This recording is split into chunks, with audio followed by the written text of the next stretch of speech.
Olá, olá! Chegamos aqui ao nosso segundo dia de leitura, né, do Raízes Profundas, um intensivão aí que a gente tá fazendo, especificamente para a formação em hipnose ericksoniana online.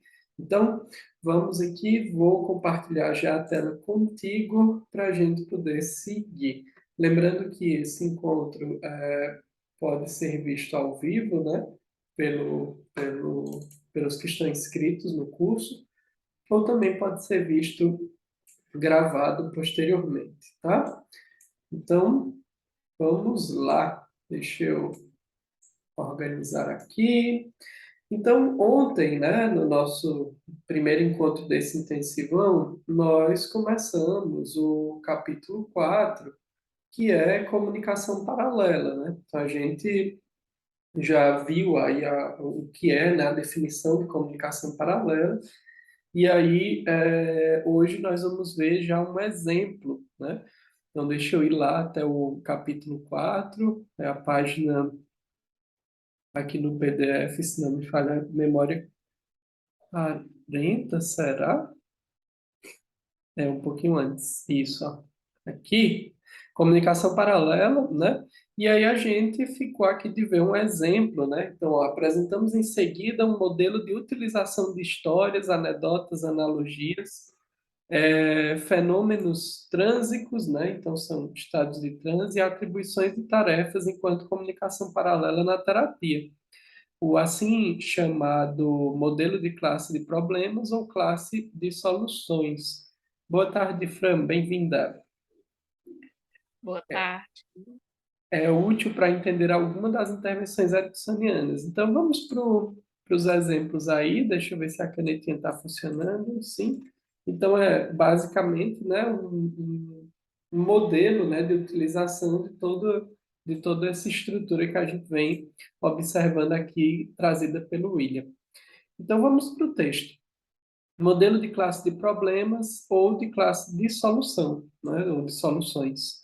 Uma vez determinado o problema a ser resolvido na terapia, e essa determinação pode exercer um profundo efeito no curso do tratamento, ver, né, um outro livro que o Orlando escreveu, o primeiro passo no emprego deste modelo consiste em extrair, a partir da especificidade do problema apresentado, uma abstração, ou seja, um conjunto dos tipos de problemas dos quais o problema apresentado constitui um exemplar. A tipologia de problemas não pressupõe uma explicação do problema. Então, isso é muito interessante, né? Então, a tipologia de problemas não pressupõe uma explicação. Como, por exemplo, manter os pais afastados da descoberta de seu conflito, chamar a atenção, ganho secundário. Ela deve ser antes descritiva. Posteriormente, projeta-se uma abstração que inclui o tipo de aptidões de que as pessoas dispõem para solucionar essa sorte de problema. Desse conjunto de aptidões, a classe das soluções deriva uma intervenção específica, né? Então, a gente vai montando, né, a partir da descrição do problema, aí a gente faz uma escuta, né, bem atenta, inclusive, do conjunto de aptidões, até a gente pensar numa intervenção específica. A intervenção é uma comunicação paralela e um agente terapêutico que aponta para o problema específico que foi apresentado. A intervenção específica geralmente é uma metáfora de alguma classe, um caso anedótico ou uma analogia, uma atribuição de tarefas, uma interação ou um dos fenômenos de trânsito. Sua finalidade é acessar ou desenvolver a aptidão necessária ao equacionamento do problema. Na figura 2 apresentamos a esquematização gráfica desse processo. Não sei se a gente já passou pela. Ah, tá aqui a figura 2. Essa aqui. Então vamos lá, né? Então, problema apresentado, negociado. Por que negociado, né? Porque às vezes o problema apresentado, ele guarda, né, uma informação, então a pessoa chega com um problema para te falar, mas ela também inconscientemente ou até conscientemente mesmo, ela quer tratar outras questões em torno disso. Então, é importante a gente chegar no problema, a gente lapidar um pouco o que vai ser trabalhado na terapia ericksoniana, né? E aí, até chegar na intervenção, seja uma anedota, uma analogia, uma tarefa ou fenômenos do estado de transe, a gente vai passar por essas definições, né, que o William vai chamar aqui de classe de problemas ou classe de soluções. Então, a classe de problemas, né, está justamente na descrição do problema apresentado e negociado, né? Então, a categoria dos problemas está nesse ponto aqui, né? E a classe das soluções está nesse ponto aqui, o padrão de experiência. E ambos se comunicam, né? Ambos fazem parte do mesmo espectro, né?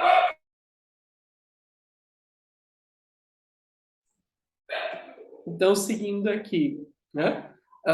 Então, tá aqui. A figura 2 apresentamos a esquematização gráfica desse processo inteiro. Talvez a melhor maneira de entender o modelo consista em considerar exemplos de seu uso na esfera de alguns problemas. Todos os exemplos apresentados a seguir foram extraídos do trabalho de Erickson. Pronto. Então, vamos ver com um exemplo prático, vivencial, como é que o Erickson organiza essa estrutura, né? Como é que o Erickson lida com esse esquema, o problema apresentado, negociado, até a condução da intervenção, né? Então, são exemplos práticos do cotidiano do Erickson, da clínica do próprio Milton Erickson, que vai nos ajudar a ver essa transição desse esquema, né? Lembrando que esses pontos aqui que o William estruturou como intervenção, anedota, analogia, tarefa, fenômenos de transe, são opções que quem trabalha com terapia ericksoniana pode utilizar. O desafio é sempre escolher a melhor intervenção e a melhor condução para aquela situação que tá na nossa frente, né? Encontrar realmente a intervenção que se encaixa melhor no perfil daquela pessoa. Então, vamos ver aqui o primeiro exemplo prático dos registros do Erickson, né? O texto travou um pouquinho aqui. Peraí, acho que agora destravou. Então, primeiro exemplo prático, tratamento da enurese. Erickson descreveu um certo número de casos em que fez uso do tratamento paralelo para resolver a enurese. O problema específico é que o paciente urina na cama. Nesse caso, a classe de problemas poderia ser descrita como falta de controle muscular. Olha que interessante aqui nesse esquema, né? Então, ó, o problema apresentado é o paciente urina na cama. Qual é a classe de problemas, né, que está logo embaixo, que liga? A classe de problemas não é a urina na cama. A urina na cama já é a consequência, já é o efeito, né? Então, o que é o problema, né? Qual é a categoria do problema? Onde reside isso? Na falta de controle muscular. Uma classe de soluções poderia ser o controle muscular automático. Então, olha que curioso, né? Realmente como é esse esqueminha, essa sequência que o Erickson vai fazendo. Ó. Ele vai fazendo daqui para cá, o problema apresentado, daí ele liga para a classe de problemas, daí ele pega a classe de problemas e faz uma espécie de oposição para a classe de soluções, e depois que ele vai montar a intervenção. Então, se o problema apresentado é o paciente faz xixi na cama. O Erickson traduz isso para uma classe de problemas. Na verdade, esse não é o problema, esse é o efeito. Então, o que é realmente o problema? Falta de controle muscular. Então, o que eu vou trabalhar com o sujeito? O controle muscular automatizado automático. Pode-se abstrair outras classes de problemas e classes de soluções. Por exemplo, poderia ser continuar dormindo quando a bexiga está cheia, né? Então, isso é um problema. Ó. Então, é o mesmo problema apresentado, xixi na cama. Só que quando você vai traduzir isso em classe de problemas, você pode traduzir de várias formas. Falta de controle muscular, a questão de continuar dormindo quando a bexiga está cheia, ou até mesmo a ingestão de líquidos em excesso antes de deitar, ou a observação dos líquidos que são ingeridos, ou o esvaziamento da bexiga antes de dormir. Enfim, existem aí várias classes, né, de problemas que você poderia encaixar, tá? Se você, de repente, fosse continuar dormindo quando a bexiga está cheia, a classe concomitante de soluções poderia ser acordar automaticamente quando a bexiga estiver cheia. Então, a classe de solução vai ser necessariamente o oposto da classe de problema, né? E aqui é definido pelo terapeuta, mas isso também pode ser negociado com o próprio cliente, paciente. Mas o que estamos procurando, voltando para o texto, são classes descritivas, que se prestem facilmente às intervenções.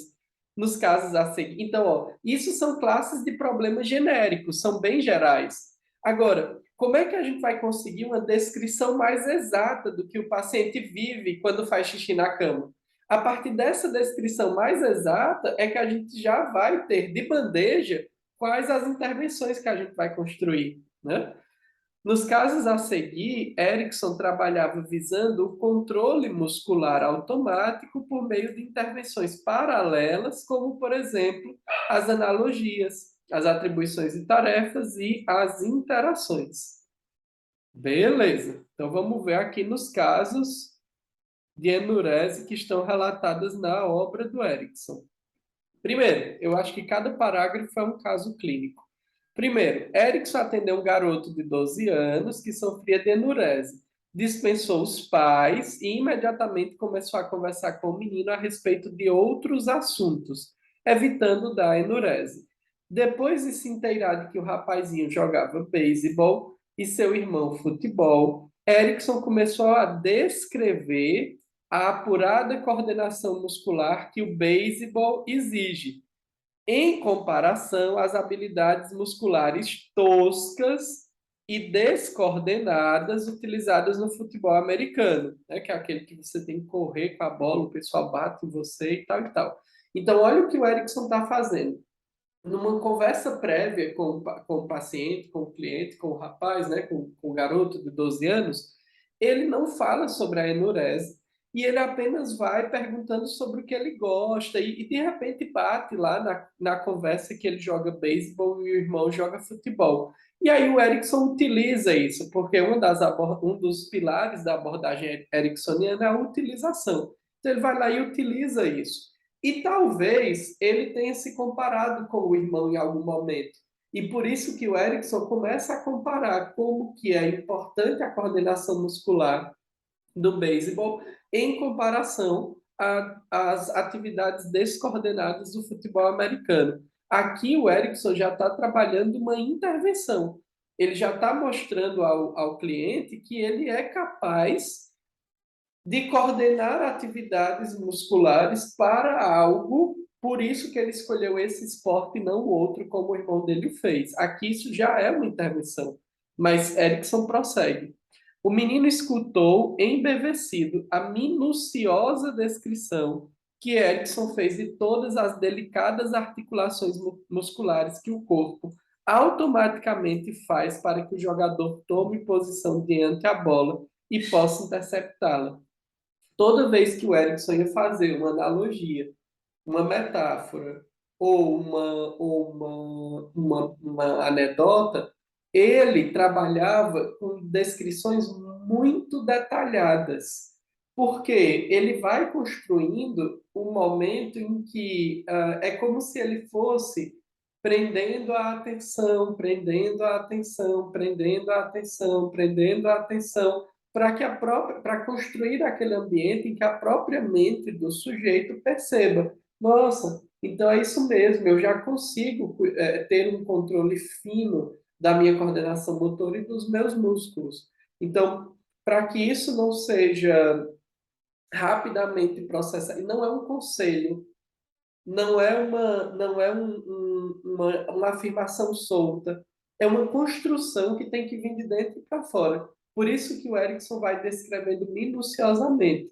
E aí ele descreve as articulações musculares porque ele era médico. Nós que não somos médicos, quer dizer, no grupo tem médicos, né? Mas, enfim, quem não é médico não precisa, pode usar a sua expertise para descrever o que a pessoa gosta. Então, por exemplo, se eu fosse descrever alguém que joga beisebol, eu poderia dizer o cuidado que o uniforme exige de estar impecavelmente branco, o taco que parece ser mais pesado numa ponta do que na outra, o ambiente ensolarado, o boné, quanto que fecha, quanto que fecha a visão, o boné, o peso da bola, o impacto da bola, a velocidade da bola. Então, são coisas que eu, como observador de uma partida de beisebol, posso ir explorando o quanto que a grama pode interferir, o quanto que a terra pode interferir, como que o jogador sabe a hora de correr, como que ele sabe a hora de parar, como que ele sabe a hora de bater nas bases. Então, eu vou descrevendo aquilo que eu, como observador, sou capaz de observar e de converter isso na meta que eu tenho, no objetivo que eu tenho, que é de ajudar o paciente a perceber que ele já é capaz de controlar os seus músculos para uma atividade complexa. E o Erickson escolheu o beisebol, poderia ter escolhido qualquer outra coisa. Pegar um copo com água, caminhar, dirigir, enfim, poderia ter pego qualquer outra atividade. Tá? Mas vamos seguir aqui. Só repetindo, o menino escutou embevecido a minuciosa descrição que Erickson fez de todas as delicadas articulações musculares que o corpo automaticamente faz para que o jogador tome posição diante da bola e possa interceptá-la.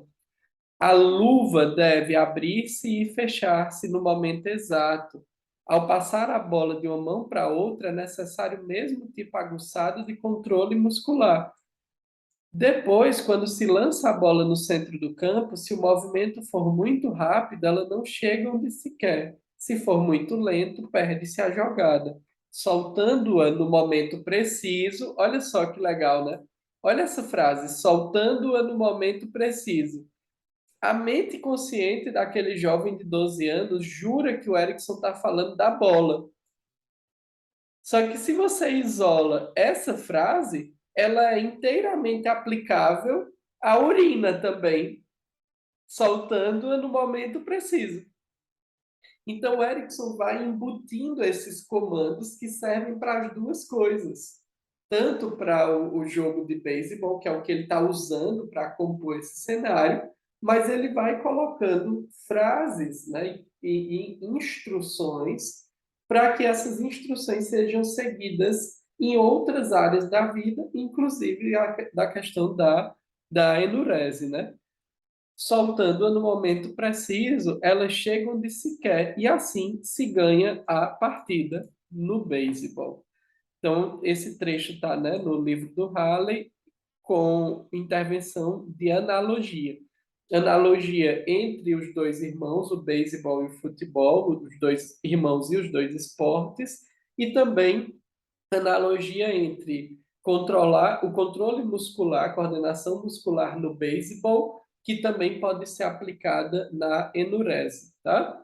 Aqui a gente não tem o resultado desse exemplo, mas pelo que eu entendo que o William fez, foi recortar casos clínicos que funcionaram bem as intervenções para colocar aqui nesses trechos. Então é bem possível que o efeito dessa intervenção tenha sido positivo, porque o Erickson acaba montando, né, diversas intervenções desse cenário, tá?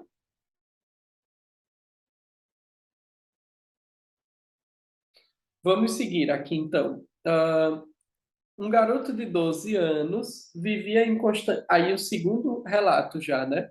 Um garoto de 12 anos vivia em constante atrito com a mãe, porque sempre molhava a cama. Então, olha só, agora tem, além da enurese, né, o atrito com a mãe. Erickson atribuiu a seguinte tarefa à mãe. Ela deveria se levantar às 4 ou 5 horas da manhã, todos os dias, para verificar se a cama do filho estava molhada ou seca. Se estivesse seca, ela voltaria a dormir sem acordá-lo. Do contrário, teria de fazer com que o garoto se levantasse e praticasse caligrafia. Ele precisava disso. até às 7 da manhã, né? Então, a instrução seria acordar às 4 ou 5 horas da manhã, e se a cama tivesse seca, ela voltava a dormir. Se estivesse molhada, ela devia acordar, né, o garoto e botar ele para fazer caligrafia, já que era algo que ele precisava. Isso tudo o Erickson vai perguntando à medida que ele vai investigando, né? À medida que ele vai construindo a intervenção que vai ser usada. O sintoma não só foi resolvido, como também houve melhora no relacionamento do menino com os pais e nas notas escolares. Intervenção, atribuição de tarefas. Nesse caso, talvez o Erickson nem tenha conversado com o garoto, né? Talvez ele tenha visto, né, essa relação com a mãe e acabou fazendo uma intervenção direta com a mãe. Então, tem vários casos, né, que o Erickson constrói a intervenção no ambiente familiar, seja através do próprio cliente, do próprio paciente, ou através de outra, ou através, né, de outra pessoa do ambiente familiar, tipo esse exemplo aqui.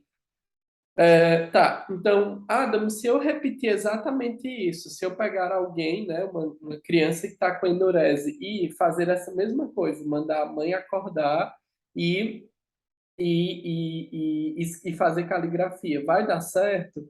Não necessariamente, né? Isso é muito subjetivo. Lembra, o desafio da terapia ericksoniana é encontrar a intervenção mais adequada para aquela situação que está sendo apresentada e para a pessoa que está sendo apresentada, né? Então, acaba que, às vezes, uma intervenção como essa pode não ter efeito nenhum. Vai depender da, de como a pessoa recebe essa informação, essa instrução, se realmente é útil para aquela estrutura, né, para aquele contexto, para aquele momento. Bom? E vamos seguindo então. Terceiro caso de anurese. Uma menina de 11 anos, né? Então, menina, 11 anos, fora submetida a tantas citoscopias devido aos seus problemas no trato urinário, que havia perdido a capacidade de controlar o esfíncter da bexiga. Eu acho até que eu já li. Isso é do Rosen, né? Provavelmente é do Minha Voz Irá Contigo. Não tenho certeza, mas em algum livro que eu li, eu já li esse caso. Durante o dia, urinava nas calças ao correr ou ao rir. De noite, molhava a cama. Suas irmãs, os garotos da vizinhança e os colegas de escola, tendo percebido o problema, divertiam-se, fazendo com que a menina se urinasse. A vexatória situação fazia sentir-se infeliz. Erickson lhe disse que ela já sabia como manter a cama e as calças secas. A menina lhe respondeu que estava enganado. Erickson insistiu no fato de que ela já sabia, só não sabia que sabia. A pequena paciente ficou perplexa. Então, Erickson insiste, né? Ó, você já sabe, você só não sabe que sabe. Erickson lhe perguntou de maneira quase dramática o que ela faria se, enquanto estivesse urinando, sentada no vaso, um sujeito desconhecido pusesse a cabeça no banheiro. A menina respondeu que ficaria paralisada. Erickson concordou e lhe disse que era isso que ela sabia, mas não sabia que sabia. Acrescentou que tudo o que tinha de fazer era aproveitar tal capacidade e treinar esse começa e para enquanto urinasse. A menina rapidamente desenvolveu a musculatura e pouco tempo depois parou de urinar na cama e nas calças. Então, isso está relatado no livro do Rosen e do Zweig, né? Então, qual é esse modelo, né, de intervenção? É a interação mais a atribuição de tarefas. Olha o que interessante que Erickson fez, né? Primeiro, ele convence a menina de que ela, por uma reação instintiva, por né, um susto, ela pararia de urinar se alguém entrasse no banheiro. Então, primeiro, ele convence ela de que ela tem essa capacidade, essa função. E aí, Erickson passa uma tarefa para ela treinar a musculatura. Então ele diz, toda vez que você for urinar, né, intencionalmente, que você for ao banheiro, você vai fazer isso, vai começar e parar de fazer xixi várias vezes, porque aí você vai treinando, né, esse retorno da musculatura do esfíncter. Pronto. Só que aí ele não passou a tarefa logo de cara. Ele primeiro apresentou um argumento, né, para que a menina entendesse que realmente ele estava falando era verdade, né? Ela mesmo responde ao Erickson, né? Se alguém colocasse, se você estivesse no banheiro urinando e alguém colocasse a cabeça lá, o que você faria? Ela mesmo responde, né? Eu pararia de fazer xixi, eu pararia de urinar. Então, ele diz, então, é isso que você já sabe, mas não sabia que já sabia.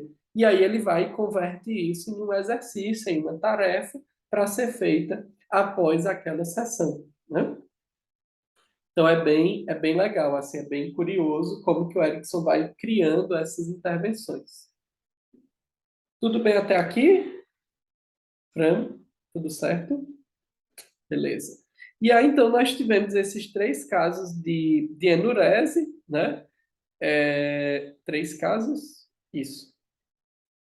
E aí vamos ver aqui mais alguns casos, só que agora de tratamento da impotência. E aqui são, ó, os próximos textos são de tratamentos, tratamento da impotência e tratamento paralelo de marido e mulher, porque aí depois a gente entra em comunicação simbólica. Então vamos ver os exemplos aqui do tratamento da impotência. Deixa eu só ver capítulo 4. Beleza. Então vamos aqui para o tratamento da impotência. Então são outros exemplos, só que agora, né, em vez com aquelas mesmas intervenções, tá? Anedotas, analogia, tarefa e fenômenos de trânsito. E vamos procurar esse movimento aqui, ó, do problema apresentado, aí transformando em classe de problemas e transformando em classe de soluções, né? Que é isso que o O'Hanlon está nos convidando a observar. Então, logo voltou da lua de mel, indo para o texto, né? Um homem solicitou a ajuda de Erickson. Explicou que durante as 2 semanas da lua de mel não havia conseguido nenhuma ereção. Então, isso aqui é o problema apresentado, né? O Erickson vai converter esse problema apresentado em uma classe de problemas. A esposa tomou o problema como algo bastante pessoal e se sentiu tão humilhada que pediu a anulação do casamento. Erickson disse ao homem que levasse a esposa ao consultório. Então, está aqui. Quando ambos se reuniram lá, Erickson pediu ao paciente que olhasse para a esposa e experimentasse novamente os sentimentos de vergonha e humilhação, bem como a disposição de que faria qualquer coisa para se desvencilhar deles. Sugeriu-lhe que poderia se livrar de tais sentimentos se entrasse num transe profundo, em que não veria nada mais além da esposa. Compreenderia então que estava perdendo o controle do corpo e começaria a alucinar-se com a imagem de sua mulher nua. Em seguida, teria de começar a sentir um contato físico íntimo com ela, que seria cada vez mais excitante. Foi-lhe recordado depois que havia conseguido uma ereção no consultório e que nada impediria que fosse bem-sucedido nas tentativas seguintes. A coisa aconteceu naquela mesma noite. O acompanhamento durante 10 anos indicou que não houve recidiva do problema. Isso está em Rossi, né? Também num dos livros do Rossi. Problema apresentado, impotência. Olha só aqui, ó, o esqueminha. Problema apresentado, impotência. Erickson organizou isso em uma classe. Que classe de problemas ele encaixou? Falta de reação fisiológica automática. Qual é a classe de solução, então? Construir uma reação fisiológica automática. Qual foi a intervenção?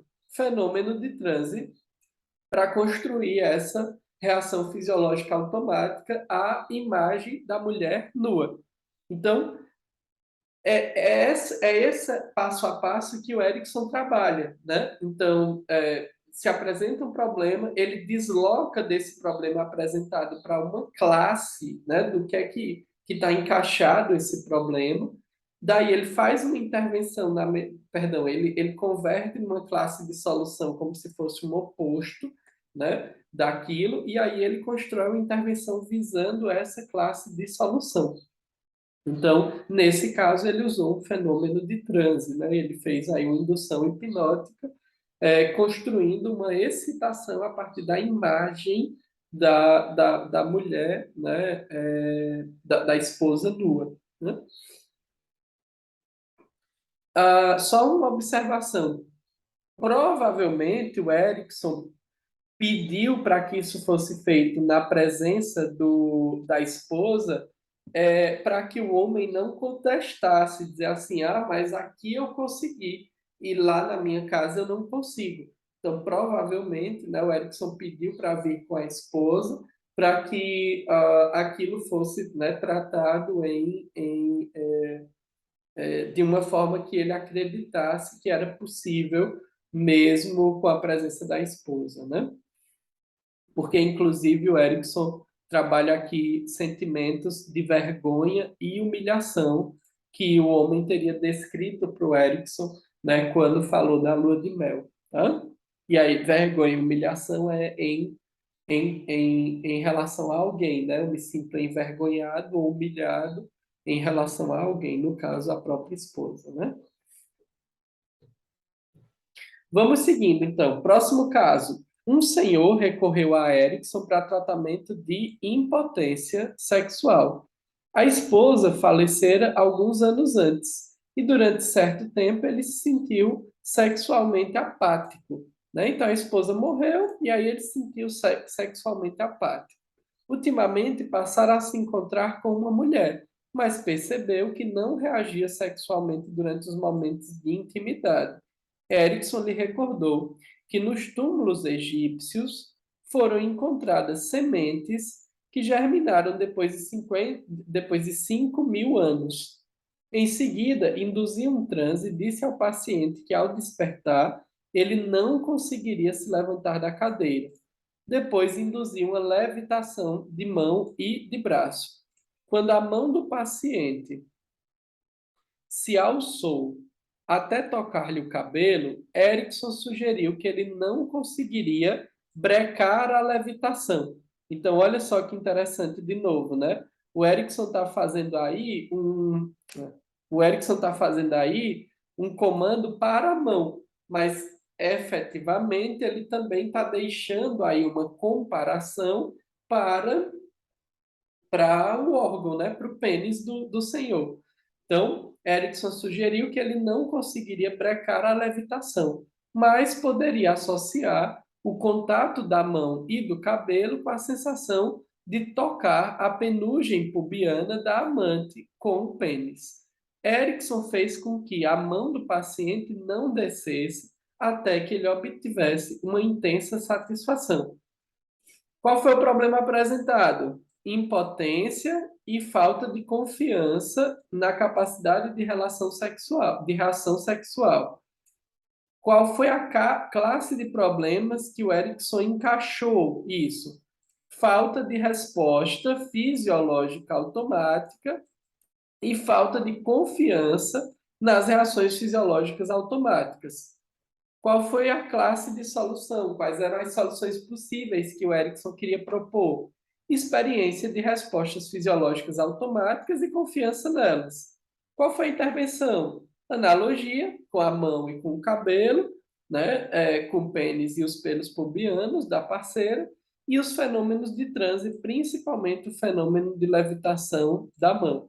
Então, esse esquema que o William nos mostra é um esquema muito, muito legal, porque a gente pode começar a pensar dessa forma a partir de agora, quando a gente for montar uma intervenção para alguém. Pensar qual é o problema que a pessoa está me apresentando, né? Qual é o problema apresentado? Apresentado. Em cima desse problema apresentado, qual é a classe de problemas que eu vou encaixar isso, né? Como é que eu vou traduzir esse problema apresentado para algo que está originando, né? Como se fosse uma classe mesmo assim, né? Como se fossem várias categorias que você vai lá encaixando em algo. Baseado na classe dos problemas, você pensa, para resolver essa classe de problemas, eu tenho essa classe de solução ou de soluções. E baseado nessa classe de soluções, você vai e monta uma intervenção. Lembrando que as intervenções podem ser anedotas, podem ser metáforas, né? Que aí você tem aqui, né, a classe de intervenções aqui, ó. Anedotas, analogias, tarefas ou fenômenos de transe, né? Fenômenos hipnóticos. Então a gente vai olhando para as intervenções ericksonianas com mais clareza, porque é um primeiro contato, fica parecendo que o Erickson era um maluquinho que fazia tudo de qualquer jeito e que tinha resultado. E, na verdade, quando a gente vai observando isso, a gente vai notando que existe uma estrutura, uma intenção e uma organização para montar essas intervenções. Tá?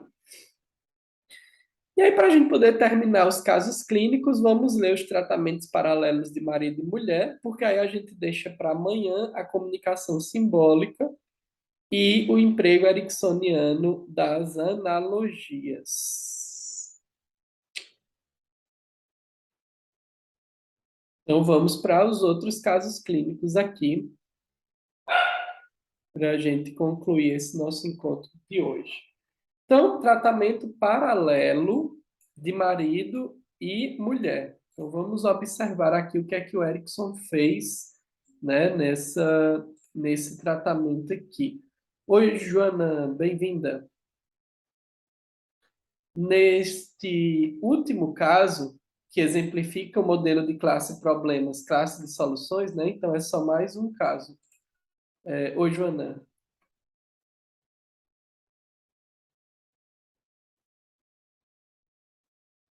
Eu não consegui ouvir, mas acho que foi engano. Foi ter levantado a mão? Tá. Então, vamos seguindo aqui. Nesse último caso, que exemplifica o modelo de classe de problemas e classe de soluções, Milton Erickson efetuou um tratamento paralelo de um marido que sofria dores no membro fantasma, dores experimentadas numa perna amputada, e de sua esposa, que padecia de zumbido nos ouvidos. Então, olha só, né? Nem era algo relacionado necessariamente ao casamento, mas era aí, né? O marido tinha essa dor fantasma e a esposa tinha esse zumbido nos ouvidos. Erickson se dirigiu principalmente à esposa, contando-lhe anedotas para o seu zumbido, mas ao mesmo tempo estava realizando o tratamento paralelo da dor na extremidade fantasma do marido, já que nesse caso a classe de problemas e a classe de soluções eram as mesmas para ambos os cônjuges. Então, problemas apresentados completamente diferentes, de pessoas diferentes, mas que o Erickson conseguiu encaixar na mesma classe de problemas. Então vamos ver aqui o que foi que ele fez, né? Então, um homem que sentiu uma dor persistente numa perna amputada solicitou a ajuda de Erickson. A esposa relatou que sofria zumbido auditivo. Erickson deu início à sessão falando para o casal, então os dois estavam lá. O tratamento paralelo foi porque, né, era as mesmas intervenções usadas para os dois, mas foi ao mesmo tempo essa sessão. Erickson deu início à sessão falando para o casal de uma viagem que fizera na época da faculdade. À noite, ia dormir numa fábrica de caldeiras. Enquanto dormia, aprendera a eliminar os ruídos da fábrica e pela manhã ouvia perfeitamente os operários, que falavam num tom coloquial normal, apesar da balbúrdia. Isso surpreendia os operários, pois eles tinham precisado de muito mais tempo para adquirir essa capacidade. Mas Erickson disse que sabia quão rapidamente o corpo estava apto a aprender. Falou em seguida de um programa de televisão que havia visto na noite anterior. O documentário focalizava as tribos nômades do Irã que usavam uma profusão de roupas debaixo do escaldante sol do deserto e, no entanto, pareciam se sentir muito à vontade. Durante a sessão, Erickson narrou ainda uma série de histórias que ilustram a capacidade das pessoas para se habituarem a qualquer estímulo constante, de sorte que frequentemente conseguem dessintonizar-se depois de algum tempo. Isso está relatado no livro do Erickson e do Ross. Olha que interessante. Qual foi os problemas apresentados? Por uma pessoa, dor no membro fantasma, por outro, zumbido auditivo. Qual foi a classe de problemas que o Erickson encaixou os dois problemas? Estímulos sensoriais insalubres. Então, tanto a dor quanto o zumbido, Erickson disse, são estímulos sensoriais que não são adequados, né? Que estão fora do que é comum, que é arriscado, que é perigoso. Qual foi a classe de soluções que ele elaborou? Dessintonização dos estímulos sensoriais. Então, a solução é exatamente o oposto. Então, dessintonização dos estímulos sensoriais insalubres. Qual foi a intervenção? Anedotas. Então, o Erickson disse assim, ó, tanto para ele mesmo, ele reconheceu que tanto a dor do sujeito, a dor fantasma, quanto o zumbido eram estímulos sensoriais que estavam sendo reconhecidos de forma a trazer sofrimento, a trazer desconforto, né? E aí o Erickson então pegou, transformou essa ideia, né, de eles não estão acostumados com essas, eles vão ter que conviver com isso, que a perna foi amputada e o problema da mulher talvez fosse crônico na audição. E aí ele falou, bom, então para ajudá-los a lidar com esses sintomas, com esses estímulos sensoriais, eu vou construir intervenções que façam com que eles dessintonizem. E aí Erickson foi contando anedotas de pessoas que estavam super bem vestidas, que estavam com muitas roupas, né, no deserto que não sentiam calor, né? Ou a outra história dele mesmo ter ido dormir numa fábrica e ter sintonizado, ter conseguido dormir muito bem mesmo com os barulhos, né? Ou conversar com os operários mesmo com a balbúrdia ao redor. Então, Erickson foi dando exemplos de coisas que ele mesmo ou que outras pessoas ao seu redor conseguiram dessintonizar-se com esses estímulos sensoriais. Ele poderia dar outros exemplos. O que é que me vem à mente aqui? Quando uma pessoa se corta e nem percebe que se cortou, só vai perceber depois, então tem uma dessintonização do estímulo sensorial. Ou quando você está ouvindo uma música e você não consegue escutar o que as pessoas fora estão falando, ou quando você está voando, né, numa experiência interna, pensando assim muito em algo que você não consegue perceber as coisas externas, ou quando você passa todo dia por um lugar, mas não consegue enxergar uma determinada coisa, um determinado objeto, uma determinada casa, né? Então, são formas de você dizer assim, olha, essa seleção de estímulos sensoriais já existe. Agora é só você usar isso para essa dor e para esse zumbido que está te incomodando, né? Então, bem legal, assim, esses exemplos. Eu acho que vai facilitando cada vez mais a gente entender como é que o Erickson montava, né, essas estruturas, tá? E aí hoje nós vamos ficar por aqui, ainda temos aí 15 minutinhos, mas vamos encerrar por aqui, para que amanhã a gente comece a partir da comunicação simbólica, né?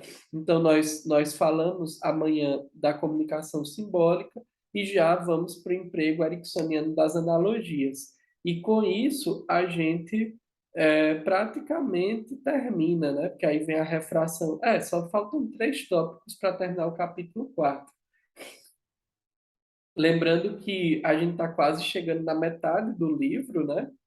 Então, deixa eu ver, a gente já está, são 94 páginas, a gente já está, acabou de chegar na página 43, né? Então estamos chegando quase na metade do livro. E eu não lembro quantos capítulos são. São 10, né? E ainda tem os anexos. Então é isso, assim. Por hoje finalizamos aqui e amanhã às 17 horas estaremos novamente nesse encontro para fazer esse intensivão da leitura do Raízes Profundas para o nosso curso de hipnose ericksoniana. Um forte abraço e até amanhã. Valeu!